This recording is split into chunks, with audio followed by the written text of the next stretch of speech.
بسم الله الرحمن الرحيم. لايف جديد واخر المستجدات على الساحه الرياضيه. للاسف حذرنا وقلنا من فتره الامور تسير داخل نادي الزمالك من سيء الى اسوأ، ومن اسوأ الى ما هو اسوأ واسوأ، وادينا جرس انذار. لا يعني الناس دايما بقرا بعض التعليقات، الناس بتقول لك يعني بتنتقد الواحد وبتقول اخبار وحشه واخبار سلبيه. هو ده الوضع جوه نادي الزمالك وده الحال جوه نادي الزمالك. اكيد نفسنا كل الانديه يكونوا في افضل حال، لكن ده الحال والوضع جوه نادي الزمالك. بيان جون ادوارد المدير الرياضي لنادي الزمالك خلال الساعات الماضيه، عارف كده لما بقول لك نزل الستاره. كل الناس طبعا قرت البيان وشافت اللي موجود في البيان، لكن انا بالنسبه لي في جمله وقفت عندها. انا بطلعها لك اهو. في جمله وقفت عندها، هتقول لي ايه هي؟ اخر حاجه في البيان، اخر حاجه في البيان: ورغم صمود فريق الكرة حتى الآن في ظل هذه الظروف الصعبة التي نوضحها بكل شفافية، فإن ركز بقى في اللي جاي: استمرار الوضع دون حل جذري ينذر بانهيار كامل خلال أيام قليلة في ظل تضخم الديون. انهيار كامل لو مفيش حل جذري. الراجل المدير الرياضي لنادي الزمالك طلع بكل وضوح، محدش بقى يقول لك انت بتقول له خبر سلبي ولا كذا ولا لك. راجل المدير الرياضي قال لك لو مفيش حل جذري خلال ايام قليله، مش خلال ايام وحسابها مفتوحه، ولا خلال الفتره المقبله، ولا خلال الفتره القادمه، خلال ايام وبين قوسين قليله، ينذر بانهيار كامل. معنى كده ايه؟ ان انت بقى اللي عايز يفسخ يفسخ، واللي هيمشي هيمشي، وما تنتظرش بقى الزمالك ياخد بطولات وممكن تلاقي الفريق ماشي. اي نعم، اللعيبه كلها رجاله لحد دلوقتي، ومحدش قدم شكوى ولا حد قال انا هفسخ عقدي في اتحاد الكوره، اللعيبه المصريين. لكن الكلام واضح، انهيار كامل، انتهاء فريق الكوره في نادي الزمالك. ده بالنسبه لي ملوش معنى الا كده: انتهاء فريق الكوره في نادي الزمالك. الساعات اللي الماضيه كان المفروض الزمالك هيتدرب امبارح، وبعدين اللعيبه جالها رساله بعد كده لا الغاء التدريب. محدش طلع وضح وقال لي التدريب ما اتلغاش. الناس في نادي الزمالك قالت لك لا الموضوع ملوش علاقه بازمه المستحقات. طب اطلع وضح، قول خلاص تمام ملوش علاقه بقى بازمه المستحقات، بس الماتش خلصان. الزمالك الماتش كان 2 ونص، خلصان الساعه 4 ونص، والزمالك قال لي ان تاني يوم في تدريب. اللعيبه وصل لها بالليل اتبلغوا لا ده التدريب اتلغى. طب اتلغى ليه؟ اطلع وضح. طب الكابتن احمد كلام بقى امبارح لغط كتير. كلام الكابتن احمد عبد الرؤوف عايز يمشي عشان مشكله المستحقات. طب المجلس طارق مصطفى، خالد جلال، عبد الحميد بسيوني، وبعدين اجتماع مجلس اداره اتعمل، ما خدوش فيه قرار خاص بفريق الكوره ولا اتقال اي حاجه خاصه بالمدير الفني. وما علمته ان جون ادوارد متمسك باحمد عبد الرؤوف. بالعكس، ده الناس في اداره الكوره بتضحك. هو مين اللي قال اصلا ان عبد الرؤوف ماشي ولا قاعد ولا رايح ولا جاي؟ ومين اللي كلم طارق مصطفى، ولا مين اللي كلم خالد جلال، ولا مين اللي كلم اي حد من الاسماء اللي تم تداولها كاداره كوره؟ احنا ما كلمناش حد اساسا، ولا طلبنا من مجلس الاداره يكلم حد، ولا قلنا لمجلس الاداره ان في حد ماشي ولا قاعد. والكابتن عبد الرؤوف مكمل، هو اللي موجود في تدريب النهارده. بالنسبه لي بيان جون ادوارد واضح في كل شيء. خلاص الراجل طلع وضح ان انا كان هيجي لي فلوس كذا، جالي فلوس كذا، محبين ورجال الاعمال. وضح كل شيء. الكوره دلوقتي في ملعب مجلس اداره نادي الزمالك. بالتاكيد المجلس هيقول ان اللي الزمالك فيه ده بسبب ارض اكتوبر. يعني ايه؟ طيب ما انا مش فاهمها دي. المجلس هيقول لك كده احنا كنا معتمدين على ارض اكتوبر. يعني انت جبت جون ادوارد على اساس ان انت ارض اكتوبر، فهتصرف على قطاع كرة القدم من ارض اكتوبر. طب ما فيش ارض اكتوبر، ايه اللي هيحصل؟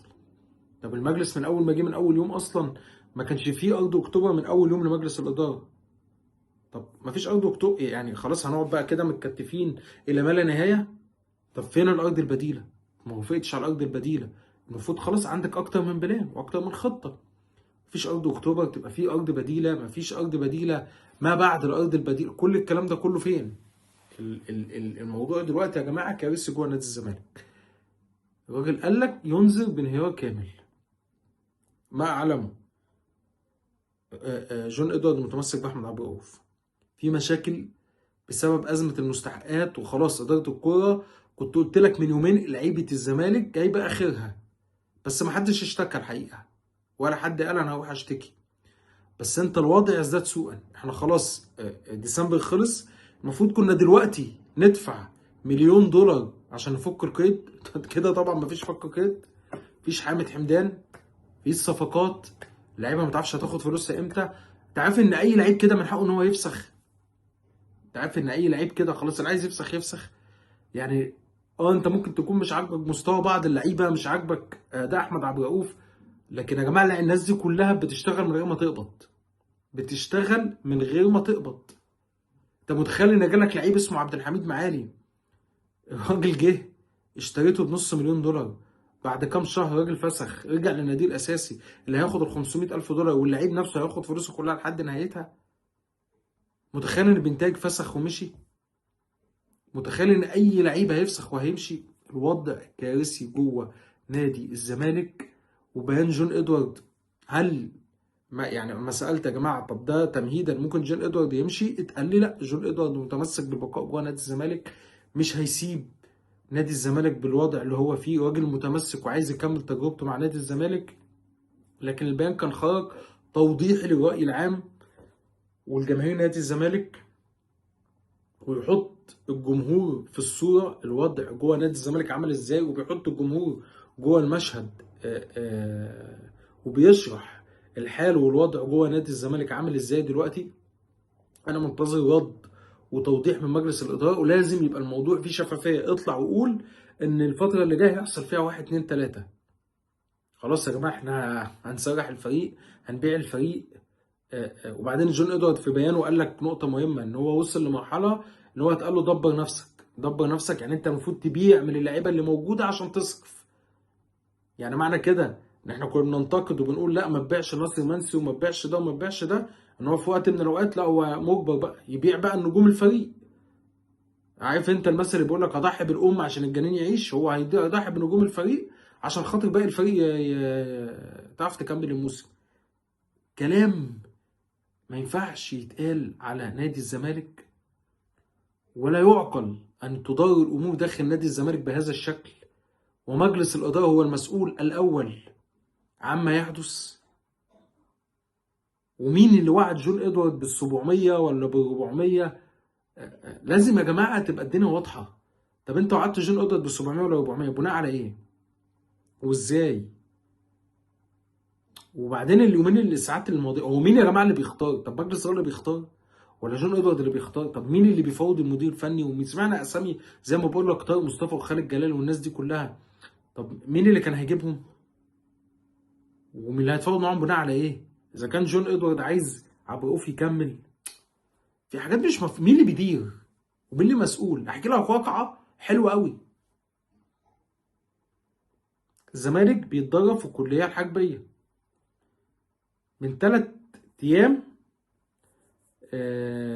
بعض عمال غرفه خلع الملابس اللي هم مش موجودين دلوقتي مع الفريق، اللي هم مشيوا، راحوا مبنى الكوره وبيوضبوا مبنى الكوره، يعني بيظبطوا كل حاجه، واتكتب تقرير ايه اللي موجود في مبنى الكوره والنواقص اللي موجوده في مبنى الكوره والكلام ده كله، وهتطلع لمجلس الاداره.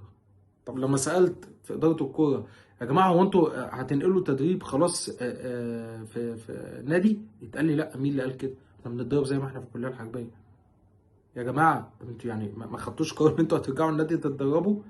اتقال لي لا ما فيش الكلام ده، احنا بنتدرب زي ما احنا في الكليه الحربيه. طب اللي بيحصل ده في النادي، طب مين اللي ادى تعليمات بده ومين اللي خد قرار بده؟ حاجات غريبه جدا. عدم الشفافيه، عدم الشفافيه. ازيدك من الشعر بيت، حسب تاكيدات زميلنا الاعلامي المحمودي على قناه اون سبورت، اكد انتهت المهله اللي بتروجيت اداها للزمالك الخاصه بصفقه حامد حمدان. رسمي خلاص، بتروجيت من حقه يبيع حامد حمدان لاي نادي. خلاص انا اديتك مهله كانت تخلص يوم الاثنين، يوم الاثنين خلص والزمالك ما بعتش بتروجيت قيمه الصفقه كاش عشان يجيب حامد حمدان. فخلاص بتروجيت من حقه دلوقتي، خلاص اتفاق الزمالك وبتروجيت لاغي. اتفاق الزمالك وبتروجيت بشأن صفقة حامد حمدان لاغي. مفيش حامد حمدان في الزمالك، خلاص خلصت بخ. حامد حمدان قاب قوسين أو أدنى من الانضمام للنادي الأهلي.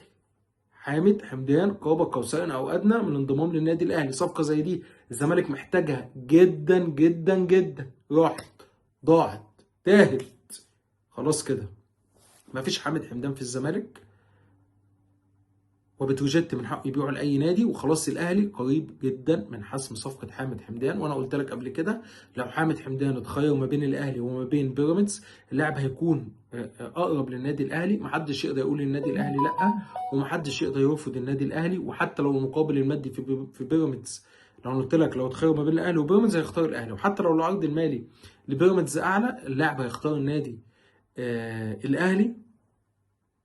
وانا ما اقدرش الوم حامد حمدان ومحدش يلوم حامد حمدان، واتمنى الجمهور ما يزعلش من حامد حمدان وما يطلعش يهاجم حامد حمدان، لان في الاخر خلاص اللعيب لحد اخر لحظه الزمالك مخلص، الزمالك ما فيهوش فلوس، فاللعيب هيشوف مصلحته، هيروح النادي الاهلي، هيبطل كوره يعني.